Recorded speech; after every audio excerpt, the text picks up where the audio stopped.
The goats were on the roof.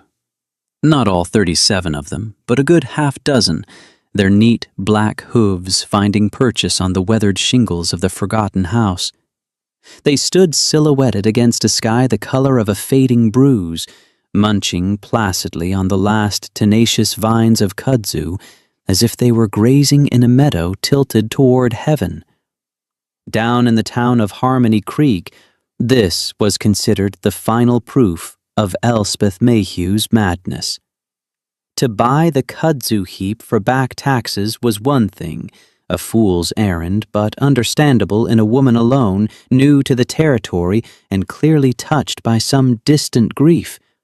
To then acquire a herd of raggedy goats and fence in that suffocating green mess was another level of strangeness altogether.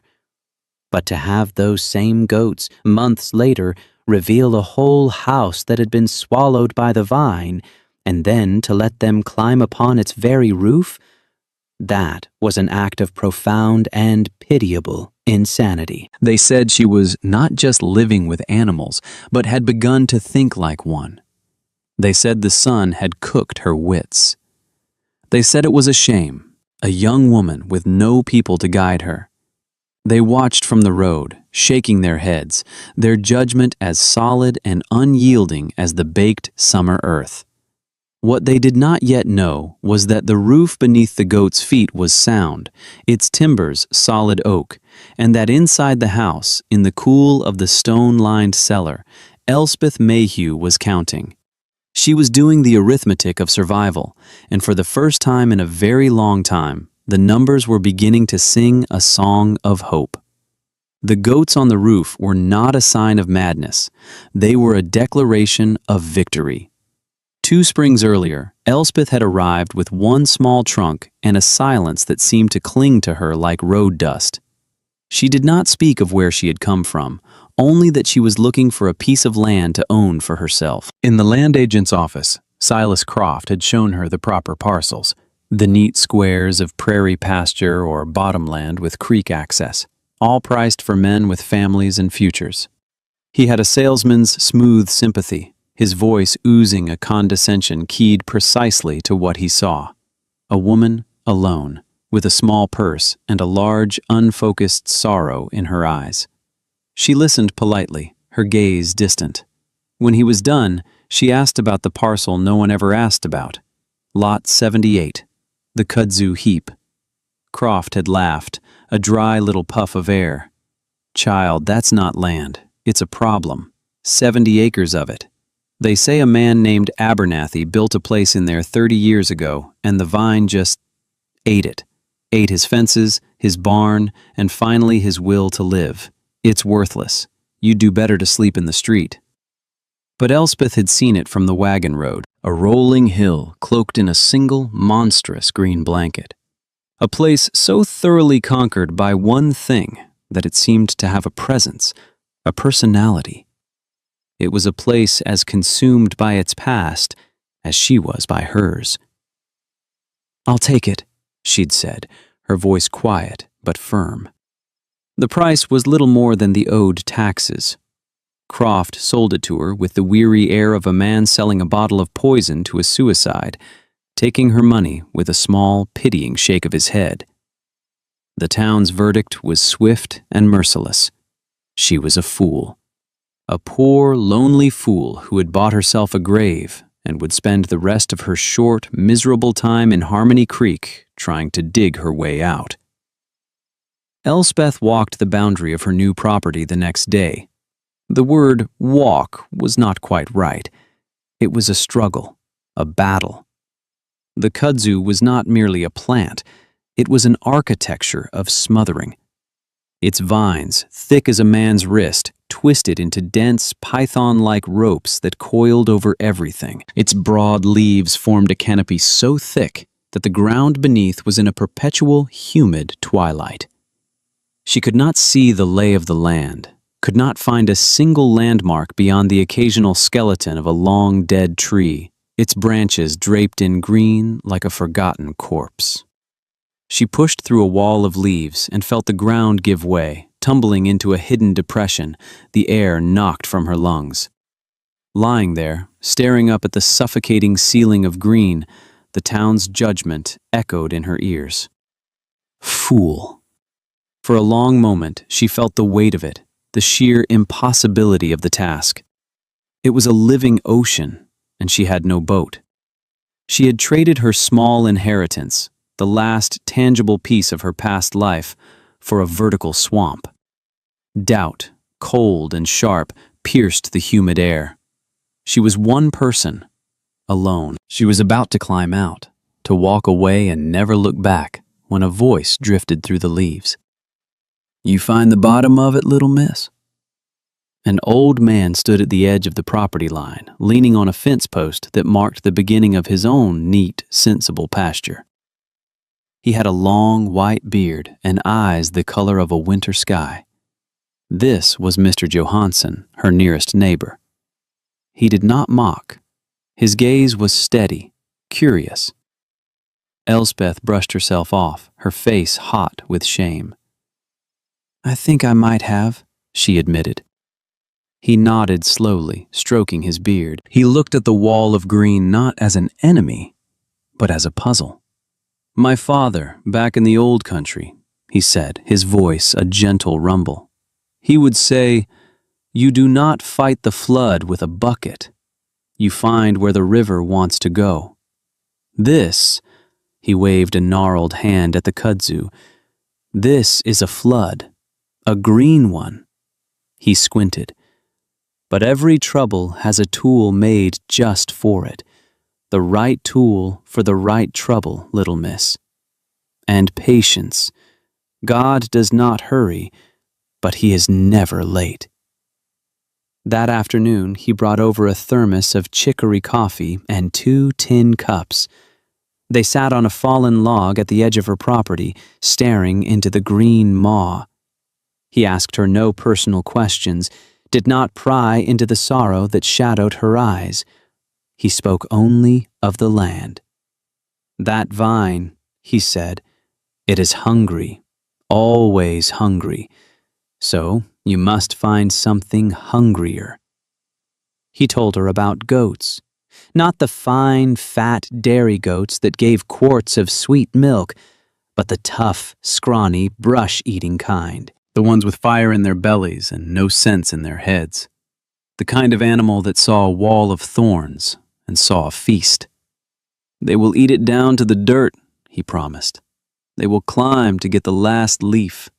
They will turn this poison into milk and meat. But first, a fence. A goat fence must be horse-high, pig-tight, and bull-strong. They are lawyers, goats. They will study the law of the fence until they find a loophole." A plan began to form in Elspeth's mind. A small, fragile thing, but the first real plan she'd had in years. It was practical. It was methodical. It did not require her to face the entire 70 acres at once, only to build a fence. One post hole at a time. That night, she did the arithmetic. The cost of wire, the cost of posts, the cost of the goats themselves. She laid out her remaining money on the small table in her rented room in town. It was not enough, but it was close. Close enough to try. The next morning, she went to the livery to sell the one thing of value she had left from her old life. A small gold locket with a faded engraving. The man gave her less than it was worth, but it was enough. The decision felt like cutting the last rope to a sinking ship. She was no longer a woman with a past. She was a woman with a fence to build. The town watched her haul the posts and wire in a borrowed cart, and their pity deepened into a kind of morbid fascination. They were watching a slow public failure, and it was more interesting than any Sunday sermon. The work of the fence was brutal. The soil near the road was thin and studded with stones that fought the post-hole digger with malicious intent. Elspeth's hands, soft from a life lived elsewhere, blistered on the first day, bled on the second, and by the end of the week were turning into calloused leather. Mr. Johansen came over most afternoons, not to help directly, but to teach. He showed her how to sight a straight line, how to tamp the earth around a post until it was solid as a church pillar, how to stretch the wire with a comb-long tool until it sang with tension. "A good fence is a good neighbor," he'd say, "even if your only neighbor is a goat." He taught her the rhythm of the work, the way to use her body's weight instead of just her arms' strength. He never spoke of her folly, only of the task at hand. His quiet belief in the process was a balm against the town's loud disbelief in the outcome. When she drove the last staple, she stood back, her whole body aching, and looked at the 5 acres she had enclosed. It was a small bite out of the monster, a tiny corral in a vast wilderness of green, but it was hers. It was real. The next week, she bought the goats, 20 of them, from a farmer on the far side of the county who was glad to be rid of the cursed fence-jumping devils. They were a motley crew, lop-eared, Roman-nosed, some with coats like ragged patchwork quilts. They were not beautiful, but their eyes were bright with a defiant, unnerving intelligence. As she herded them down the road to her property, the children of Harmony Creek followed, laughing and pointing. "The goat woman!" they shouted. "Elspeth and her goat-brained army!" She did not look at them. She kept her eyes on the shuffling, bleeding herd, her face a mask of calm. She opened the gate she had built, and the goats flowed into the kudzu. For a moment they stood, sniffing the air. Then, as one, they lowered their heads and began to eat. The sound was a steady, rhythmic tearing, a sound of voracious, methodical destruction. It was the most hopeful sound she had ever heard. The goats worked with a single-minded purpose that bordered on holy. They were the right tool for the right trouble. They started with the low-hanging leaves, stripping them from the vines with nimble lips. Then they stood on their hind legs, necks stretched, to reach the higher clusters. When that was not enough, they began to climb, their cloven hooves finding impossible holds in the lattice of vines, their bodies swaying as they devoured their way upward. Elspeth watched, fascinated. They were not just eating, they were dismantling.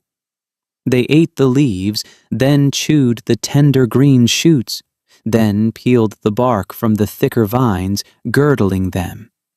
Within a week, the area nearest the fence was riddled with shafts of sunlight reaching the ground for the first time in decades. A small boy began to appear at the fence line every day after his chores. His name was Tom, a quiet, watchful child who never seemed to fit in with the other boys in town. He didn't mock or jeer, he just watched the goats, his face rapt with attention. Elspeth, recognizing a fellow outsider, took to leaving a dipper of cool water for him by a fence post. One day, he spoke. "That one," he said, pointing a thin finger. "He's the king." He was pointing at a big, grizzled buck with one broken horn and an air of profound dignity. "He always eats first." Elspeth nodded. "I call him General." Tom smiled, a rare and brilliant thing. "I like that." Soon he was helping.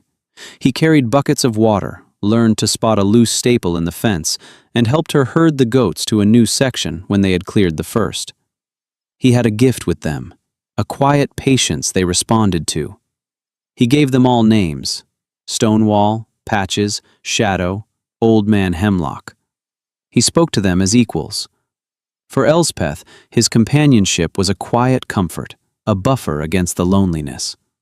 For Tom, the goat farm became a place of purpose, a world where his quiet nature was a strength, not a weakness. Together, they watched the green tide recede. Elspeth kept the progress to herself. When she went to town for supplies, she met the knowing smirks and whispered questions with a placid stillness. Let them think she was failing. Success was a coal you banked low under ash, saving its heat for when the world grew truly cold. At night, she'd lie awake and listen to the sound of the goats tearing and chewing in the dark. and she would do the arithmetic of her new life. 20 goats, 70 acres, one day at a time. It was a slow, steady equation, and it was finally starting to add up. By June, it was no longer possible to hide the change. A great scar of brown and gray had appeared on the green hill, visible from the main road. The town's mockery began to curdle into a grudging curiosity.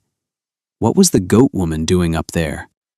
The answer came one clear morning after a night of heavy rain. The water had washed the dust and debris from the goat's latest conquest, and there, gleaming in the morning sun, was a hard, straight line that did not belong to nature. It was a roof line. Elspeth saw it first, her heart leaping into her throat.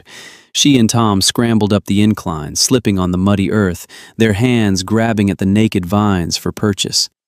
It was real. A long, sloping roof of dark gray slate, miraculously intact. The goats had eaten a house out of the jungle. "It's Abernathy's place," Tom whispered, his voice full of awe. "The one they said was gone." They spent the rest of the day in a frenzy of work, encouraging the goats toward the structure with handfuls of feed, pulling at the thickest vines themselves. By evening, they had revealed the top of a stone chimney and the upper frame of a window. The house was not a ruin, it was a fossil, perfectly preserved in its green amber. The discovery changed everything for Elspeth. This was not just land she was reclaiming, it was a home, her own home. The knowledge settled deep in her bones, a quiet, fierce joy. She had not bought a grave, she had bought a sleeping house, and her strange, ragged army was waking it up. The news rippled through Harmony Creek, carried on waves of gossip and disbelief. Silas Croft drove his buggy out to see for himself. He stood on the road, staring up at the emerging roofline, his face unreadable. He had sold her a worthless problem, and she was somehow turning it into a solution. He did not like puzzles he couldn't solve, especially when they involved people he had already dismissed. The arithmetic was changing, and he could feel it. "A thing's only worth what others will pay," the saying went, and the value of Lot 78 was beginning to climb. Over the next month, the house emerged from its cocoon of vines as if being born. The goats, now numbering 37 with the arrival of spring kids, worked tirelessly, their appetites honed by generations of survival. They cleared the walls, revealing sturdy stone on the first floor and weathered clapboard on the second. They uncovered a wide, welcoming porch, its railings miraculously intact. Elspeth and Tom pried the vines away from the front door and with a groan of rusted hinges, pushed it open. The air inside was thick with the dust of 30 years, but it was dry. The roof had held. Sunlight, filtered through the grimy window panes, illuminated floating dust motes and the ghostly shapes of furniture left behind. A table, 2 chairs, a cold, dark fireplace. It was a shell, but it was a strong shell. It was a home waiting to be filled. As the house was being reborn, so was the herd.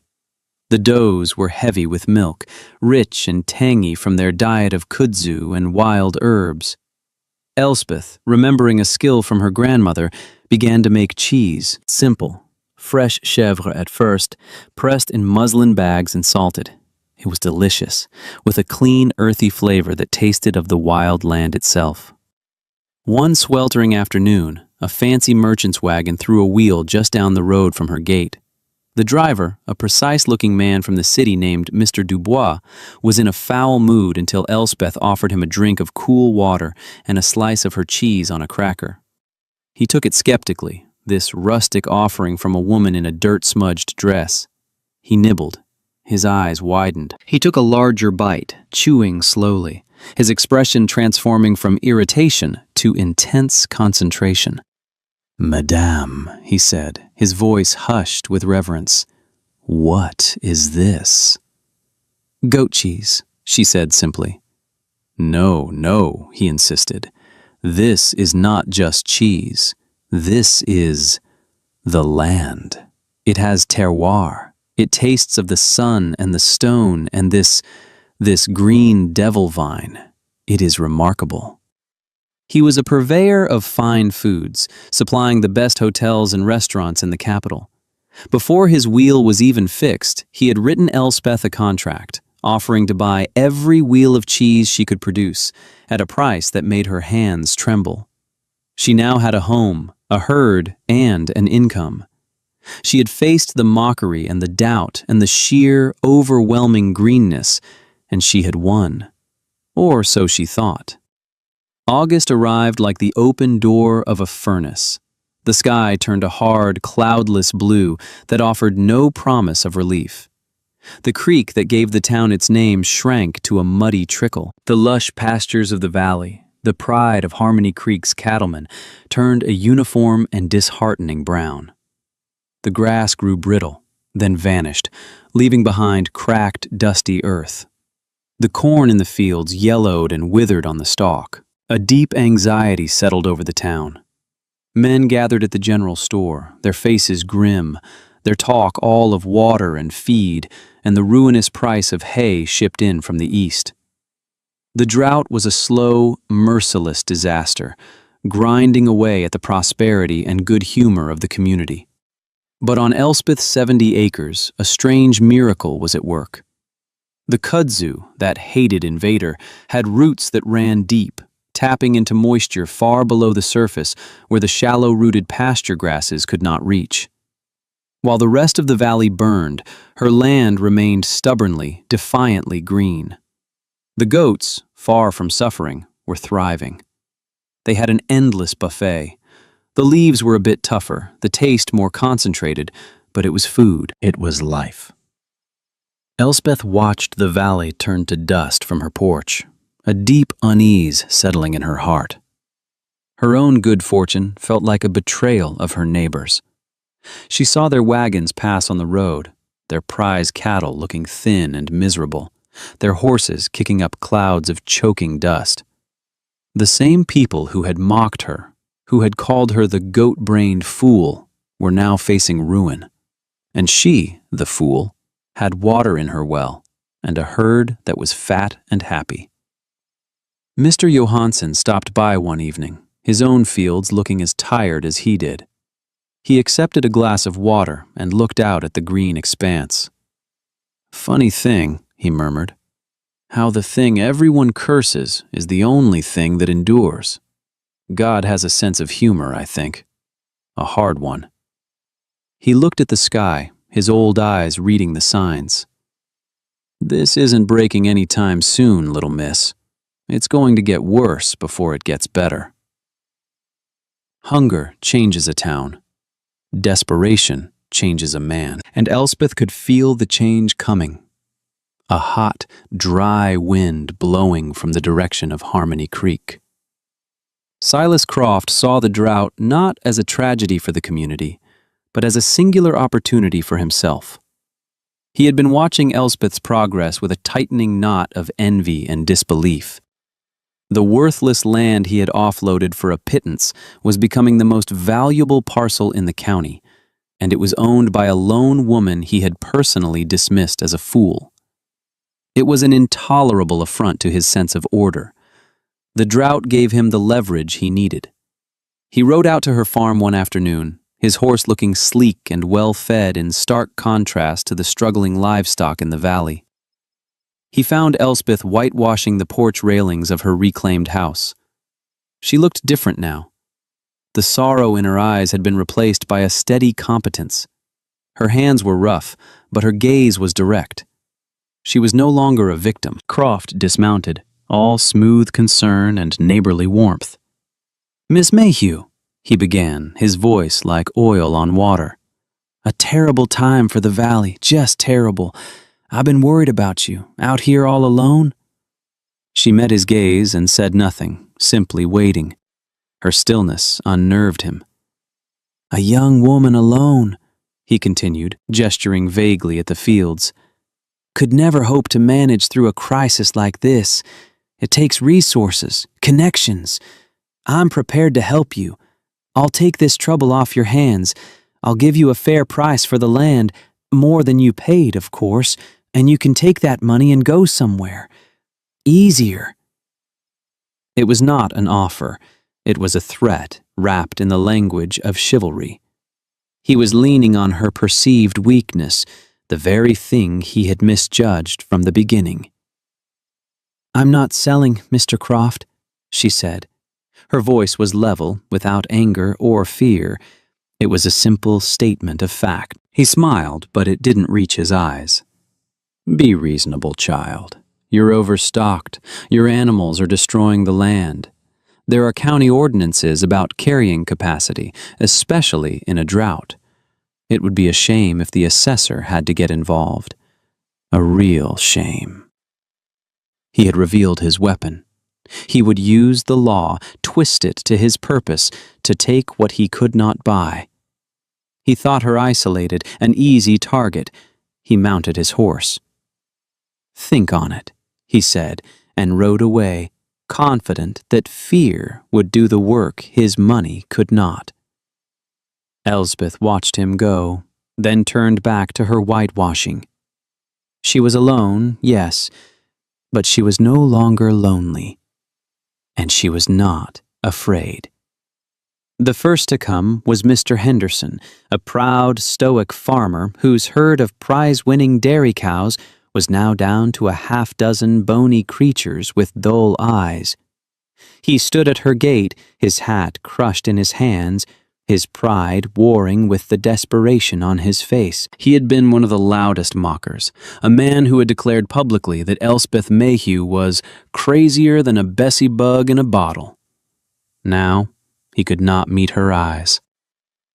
"Ma'am," he mumbled, his voice hoarse, I was wondering, that green stuff, my cows, they'll eat anything now. I'd pay for some grazing." This was the moment, the moral choice. She held all the power. She could have named a ruinous price. She could have savored her victory and turned him away, repaying his scorn with her own. The whole town was watching, waiting to see what the fool would do now that she held the winning hand. She looked at his cracked hands, the deep worry lines around his eyes, and saw not an enemy, but a neighbor in trouble. "The price," she said, her voice clear and steady, "is 1 bucket of milk per cow per week, for as long as the drought lasts. And you help me and Tom move the fence line every 3rd day." Henderson looked up, his eyes wide with disbelief. It was not just a fair price, it was a generous one. It was an offer of partnership, not exploitation. He nodded, unable to speak, a look of profound, humbled gratitude on his face. Word of her offer spread through the valley faster than a brush fire. By evening, a line of farmers was at her gate. She made the same deal with each of them. Her land, the scorned kudzu heap, became the valley's salvation. The arithmetic had inverted completely. Her generosity was binding the community to her, creating a debt not of money, but of goodwill. It was this that Silas Croft had fatally misunderstood. He arrived 2 days later, an official-looking document in his hand and a smug look on his face. "Miss Mayhew," he announced loudly, for the benefit of the gathered farmers. "As I warned you, this is a seizure order. You are in violation of County Ordinance 114, overstocking of pasturage during a declared drought. Your animals are forfeit." He expected her to crumble. He expected the other farmers to melt away, unwilling to get involved. He was wrong. Mr. Henderson stepped forward. "That's not right," he said, his voice ringing with new authority. "Her animals ain't overstocked. Most of these animals are mine. And his." He pointed to another farmer who nodded grimly. "And his." One by one, they stepped up. They were not grazing on her land. They were partners in a managed herd. They were witnesses. Croft's face went pale. His legal weapon was useless against a united community. He had counted on her being one person, alone. It was not. She was the center of a town pulling itself back from the brink, and they would not let him touch her. Shamed and outwitted, he crumpled the paper in his fist and rode away, the dust from his horse's hooves tasting of bitter defeat. The rains came in the first week of September. Not a deluge, but a soft, soaking drizzle that smelled of damp earth and life renewed. It rained for 3 days, gently, insistently, as if trying to apologize for the sky's long cruelty. The valley drank it in, and within a week, a faint, hopeful fuzz of green had begun to appear on the brown pastures. The crisis was over, but the town of Harmony Creek was not the same. The mockery was gone, replaced by a deep and quiet respect. When Elspeth rode to town now, heads nodded. Miss Mayhew. People met her eyes. They saw not the fool, but the woman who had saved them. They saw the quiet strength they had mistaken for weakness, the patience they had mistaken for madness. Tom was no longer the shy, overlooked boy. He was Elspeth's right-hand man, directing the rotation of the herds with a quiet confidence that made the older farmers listen. He had found his place. The house was now a home. Elspeth had whitewashed the walls, replaced the broken panes of glass, and planted a small kitchen garden near the porch. The money from Mr. Dubois' cheese contract provided a steady, comfortable income. Her chev, aged now in the cool stone cellar, was becoming famous in the city, a delicacy born of a scorned vine and a woman's stubborn will. One cool evening, as the sun set, painting the freshly washed sky in shades of rose and gold, Elspeth sat on her porch swing, watching her goats graze peacefully on a hillside that was now a patchwork of managed pasture and woodland. The house stood solid and serene behind her, a testament to what can be found beneath the surface of things. Mr. Johansson walked over, as he often did, and sat beside her. He looked out at the thriving farm, at the healthy animals, at the smoke curling from the chimney of the house everyone had forgotten. He looked at Elspeth, at the peace that had settled on her face, a peace earned through hard labor and a harder choice. He nodded slowly, a small smile touching his lips beneath his great white beard. "You see," he said, his voice a gentle rumble of contentment. "The right tool for the right trouble." He took a deep breath of the clean, cool air. "And patience. God is never late." Elspeth smiled, a true and easy smile, and watched as the last of the light faded, leaving her safe and secure in the heart of the home she had eaten out of the wilderness.